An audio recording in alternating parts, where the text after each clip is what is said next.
जय श्री राधा कृष्ण। आप देख रहे हैं सनातन ज्योतिषवाणी। जो महिलाएं अपनी पुरानी चूड़ियां फेंक देती हैं या दूसरों को दे देती हैं, कान खोलकर सुन लो। प्रेमानंद जी महाराज की वाणी से प्रेरित। बहन, आज की बात साधारण नहीं है। आज की बात सुनकर हो सकता है मन माने या न माने, पर सत्य कभी किसी की अनुमति नहीं मांगता। जो महिलाएं अपनी पुरानी चूड़ियां कूड़े में फेंक देती हैं या दूसरों को दे देती हैं, वो जरा ठहर जाएं और कान खोलकर सुन ले, क्योंकि यह केवल चूड़ियों की बात नहीं है। ये सौभाग्य, सुहाग और घर की रक्षा की बात है। प्रेमानंद जी महाराज की चेतावनी।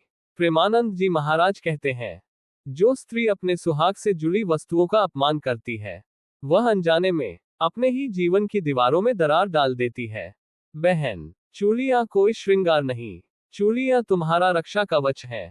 चूड़ियों में कैसी शक्ति होती है। जब स्त्री पहली बार ससुराल में चूड़ियां पहनकर आती है, तो देवता साक्षी होते हैं। हर खनक के साथ घर में सकारात्मक तरंगे फैलती हैं।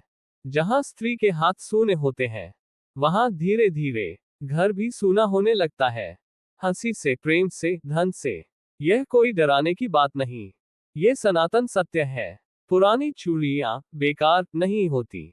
आज की स्त्री कहती है, पुरानी हो गई है, फैशन में नहीं है, अब किस काम की। बहन, जो वस्तु वर्षों तक तुम्हारे हाथों से जुड़ी रही, उसमें तुम्हारे आंसू भी हैं, प्रार्थनाएं भी हैं, और तुम्हारा सौभाग्य भी है। उसे कचरे में फेंक देना अपने भाग्य को ठोकर मारने जैसा है। कूड़े में फेंकी गई चूड़ियों का प्रभाव।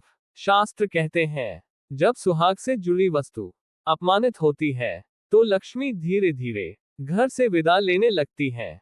इसीलिए कई महिलाएं कहती हैं, पता नहीं क्या हो गया, सब ठीक होते हुए भी घर में सुख नहीं रहा। कारण अक्सर वही होता है जो कभी किसी ने बताया ही नहीं। दूसरों को चूड़ियां देना सबसे बड़ी भूल। दान बहुत पुण्य है, पर हर वस्तु दान योग्य नहीं होती। चूड़ियां दान नहीं की जाती। क्यों? क्योंकि तुम अपना सौभाग्य किसी और को सौंप देती हो और फिर कहती हो, मेरे जीवन में अचानक सब उल्टा क्यों होने लगा। एक सच्ची घटना, भावुक कथा। एक बहन थी, घर की सफाई कर रही थी, पुरानी चूड़ियां मिली, सोचा अब किस काम की, और कूड़े में डाल दी। कुछ ही समय बाद पति का व्यापार बैठ गया, घर में झगड़े बढ़ गए, रातों की नींद उड़ गई। जब वह रोती हुई एक संत के पास पहुंची, तो संत ने बस इतना कहा, बेटी, तुमने अपने सुहाग का अपमान किया है। उस दिन उसे समझ आया कि गलती कितनी बड़ी थी।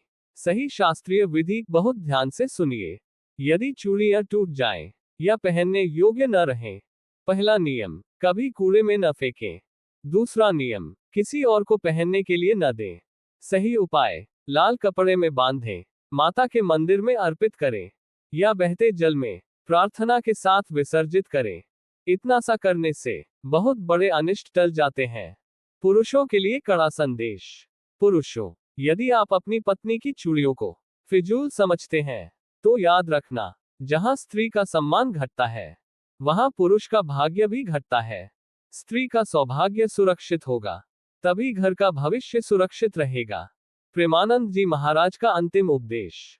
परंपराएं बोझ नहीं होती, वे जीवन को संभालने की रस्सी होती है।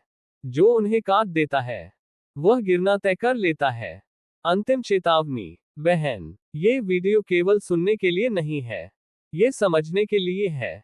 अगर आपने कभी चूड़ियां फेंकी हो, तो आज से नियम बदल दीजिए, क्योंकि जो महिलाएं अपनी चूड़ियां फेंक देती हैं या दूसरों को दे देती हैं, वो सच में अपने ही हाथों से अपने सौभाग्य को दूर करती हैं। समापन। शांत स्वर। अगर यह वाणी आपके हृदय तक पहुंची हो, तो इसे आगे जरूर पहुंचाइए, क्योंकि एक सही बात कई घरों को उजड़ने से बचा सकती है। जय श्री हरि। जय माता लक्ष्मी। आपको जानकारी अच्छी लगी हो तो चैनल को लाइक करें, शेयर करें और सब्सक्राइब करें। आपका दिन शुभ हो।